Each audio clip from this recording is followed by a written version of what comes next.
क्योंकि परीक्षण में पता चला है कि जो भगवान सूर्य हैं जब वे होते हैं ये सरसों के दाने के बराबर नीचे हो जाए तो पूरे विश्व में आग लग जाए, और सरसों के दाने के बराबर ऊपर हो जाए अपने स्थान से तो पूरे विश्व में बर्फ जम जाए।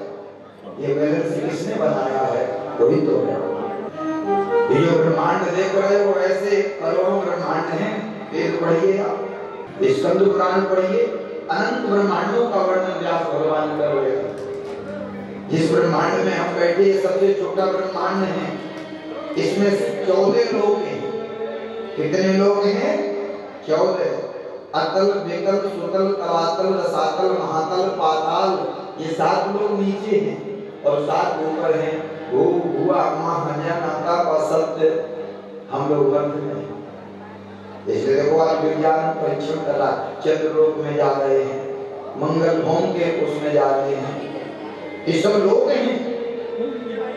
तो 14 लोगों का एक ब्रह्मांड है जिसमें हम लोग भारत वर्ष के जम्बू द्वीप के भरतखंड की सिरिया में बैठे हैं जहां से गंगा जी बह रही है। ऐसे ऋग्वेद में और स्कंद पुराण में 1000 मुख तक के ब्रह्मा का वर्णन भगवान व्यास कर रहे हैं।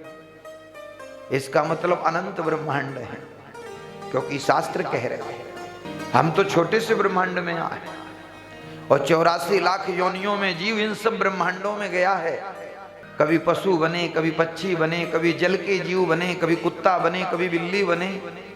84 लाख योनियों के बाद ही तो मनुष्य योनि प्राप्त होती है, और वो भी भारत जैसी भूमि में।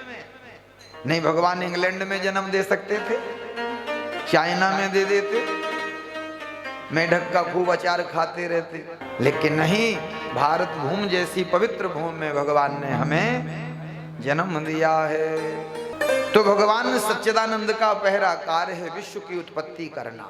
ये जो सृष्टि आप देख रहे हो ये परमात्मा के द्वारा बनाई गई। उत्पत्ति करने के बाद भगवान विश्व का पालन करते हैं। व्यक्ति भूखा उठता जरूर है, लेकिन संध्या होते होते भगवान हर जीव की व्यवस्था खाने की कर देते हैं।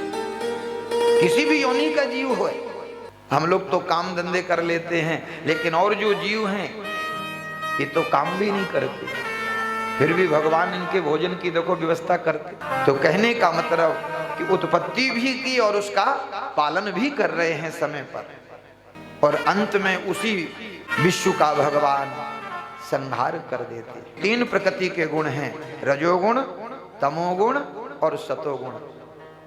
इन 3 गुणों का ही सारा खेल है। इसलिए संसार में आपको 3 गुणों के लोग मिलेंगे। रजोगुण मिलेगा जिसकी खाने पीने में बड़ी रुचि होती है, पहनने ओढ़ने में। कोई तमोगुणी छोटी छोटी बात में क्रोध गुस्सा करेगा, और कोई सतोगुण अध्यात्म के मार्ग में भगवान का भजन करेगा, मंदिर में जाएगा, दान करेगा, माता पिता की सेवा करेगा। ये 3 गुण प्रकृति के। इसलिए व्यास जी कहते कि 3 प्रकार के ताप उस जीवात्मा के समाप्त हो जाते हैं जब वो भगवान सच्चिदानंद के चरणों का आश्रय करता है और कहता है कि हे प्रभु मैं आपका हूं और आप मेरे। अभी तो हम संसार को कह रहे कि आप हमारे हो। तो इतना कहने मात्र से उस जीव के 3 प्रकार के ताप संताप भगवान नष्ट कर देते हैं।